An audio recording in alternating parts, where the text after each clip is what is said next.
What's up, everybody? This is Alex from Heavy New York, invading California for NAMM 2019, and we are here with Jeremy Wagner of Broken Hope. Thank you for your time. Hey, man, thanks for having me. Yeah, Appreciate it. It's so awesome to have you here. So had a fairly, first and foremost, you had a pretty interesting night. We witnessed some history last night. I sadly wasn't there, but the Dimebash and Jeff Hanneman, right? Yeah, dude, it was really awesome. I was asked back in December to play Dimebash.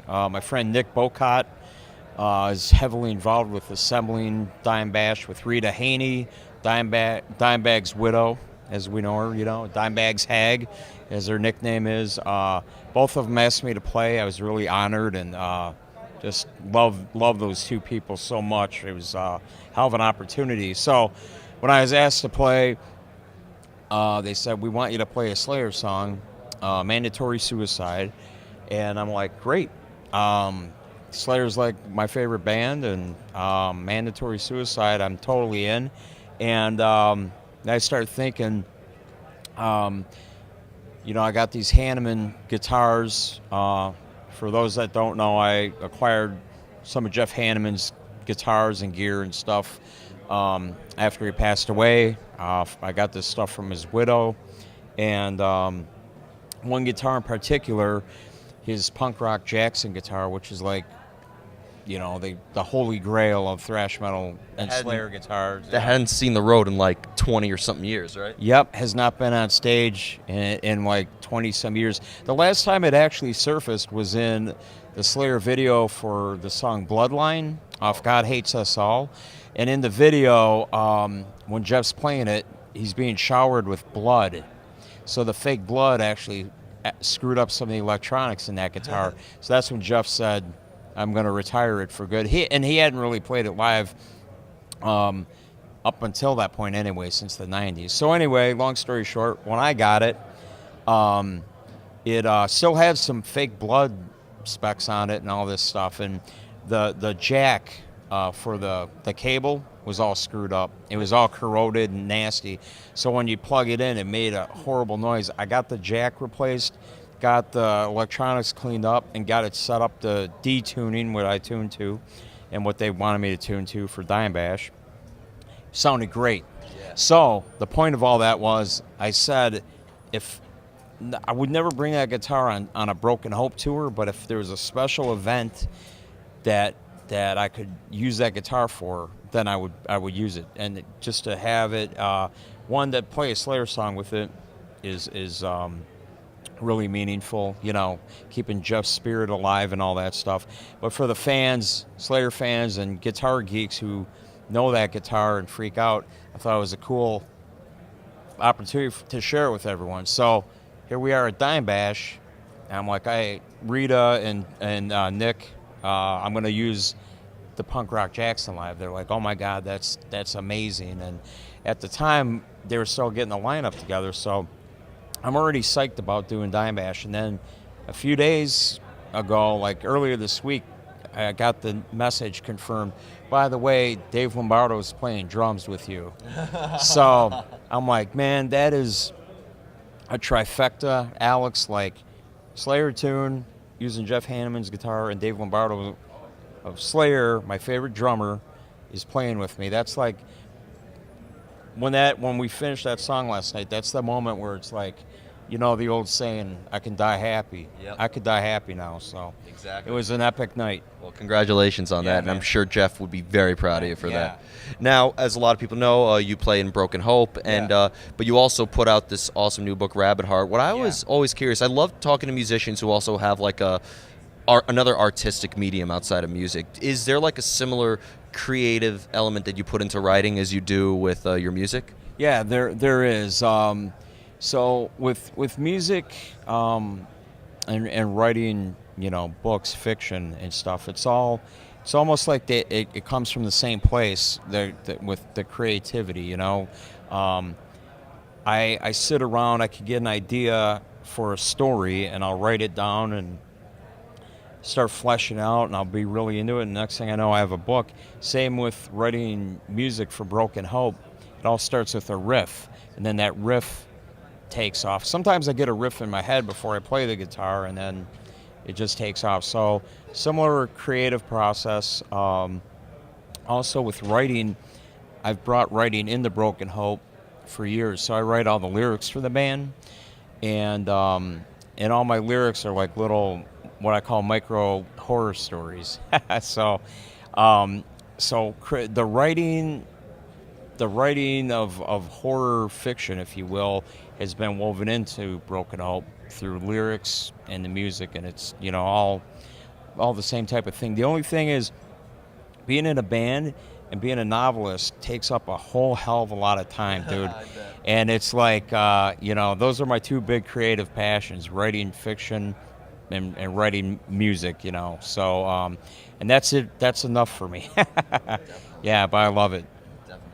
Now, does maybe like one influence the other? Did maybe the process of writing Rabid Heart, could that influence some of Broken Hope's new music, or vice versa? Does being a musician and writing some pretty heavy music influence the writing style? Sure.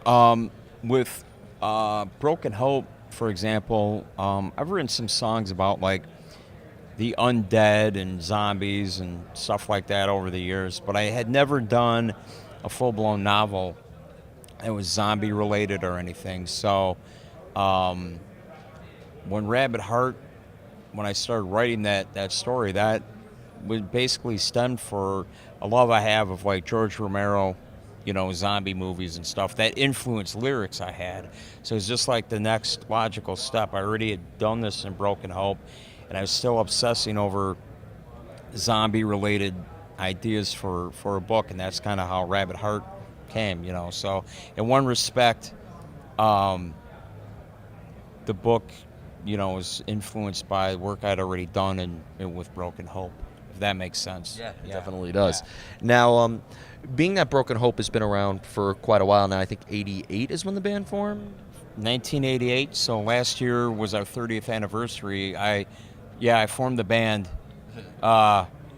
as a teenager, in high school or just graduating and stuff. So it's been a long time. The band is older than me. Yeah.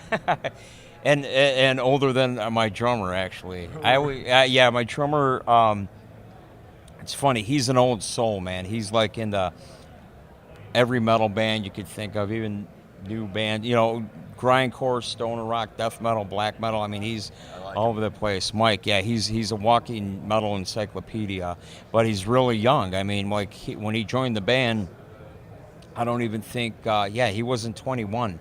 I remember we did our first, we went on hiatus for a while, so we did a comeback tour in 2012, and we played the Whiskey A Go-Go, or no, I'm sorry, it was the Key Club at the time on the Sunset Strip. And we went to the Rainbow after to party and hang out, and he couldn't get in. So, and he always likes to remind me, I was born 3 months after your first album came out. I'm like, thanks for reminding me and make me feel old. Yeah. Well, just 4 years ago, I would have been able to get into that party. Oh, yeah? I just turned 25, so. Oh, all right. Yeah. Now, being that Broken Hope has been around for 30 years, at this point, is there a formula for songwriting that you have and a usual methodology, or does the making of every song have its own experience and been its own experience? It really, to this day, it depends on what's going on with the band members. Over the years, Alex, it's been like I used to, like when I was in my 20s, like you, I used to write a lot of riffs on my own at home. I'd write a whole song musically, bring it to band practice, work on it with our drummer, and we'd start having song after song. And then as the years went on, sometimes I'd come up with a riff at band practice, and we'd write a song on the spot. So for the most part, I'd say over our history, I'd say probably 90% to this day of Broken Hope music is just written in a solitary environment, like by myself with a practice amp. But I say that the other 10% is, collaborating with other guys and stuff. Our last album, Mutilated and Assimilated, came out in 2017. That one I actually wrote a lot of it with my drummer on the spot. Wow. Which was organic. It was very organic and really cool, man. So, and I always say though I was really influenced. Like I had a fire lit under my ass because that album was written and recorded using two of Jeff Hanneman's guitars when I had them. So I just wrote with Jeff Hanneman's guitars, recorded with him. We dedicated that album to him as well. And as the songs are just coming out, I'm like, telling Mike, I'm like, dude, I swear I'm channeling Hanneman or something because these riffs just keep coming out of my fingers. Yeah. And we just, man, that album just came like that, you know. So maybe I was inspired. Maybe it was Hanneman coming from somewhere. I don't know, but it was a cool experience. And the word organic is perfect way to describe that. Yeah. So before we go, I want to thank you so much for your time today. Thanks for having me today, man. Appreciate it. So awesome. Is there just anything else with Broken Hope or anything else we could be expecting in terms of writing or music? Yeah. Right now I'm writing a new Broken Hope album. Just starting, putting riffs together and songs. So I'm doing that.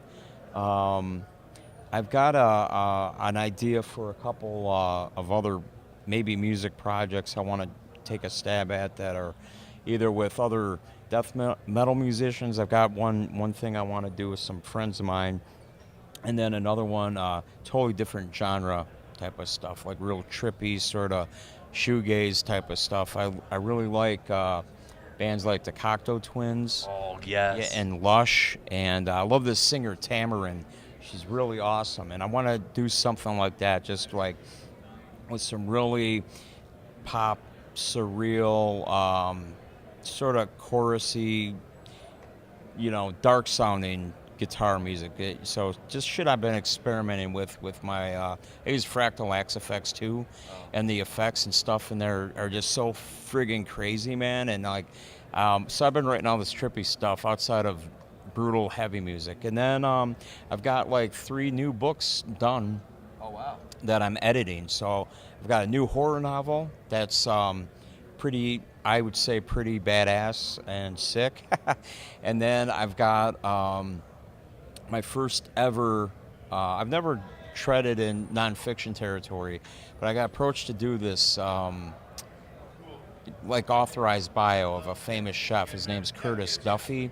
If you ever watch Netflix documentaries, there's one called For Grace, and it's about this chef Curtis Duffy, who I'm friends with. He's Michelin-starred chef, amazing, artist in the kitchen. But his life story is effing nuts. So it's like, I always tell people, it's like if you took the Hells Angels or Sons of Anarchy and mixed it with Anthony Bourdain, Kitchen Confidential.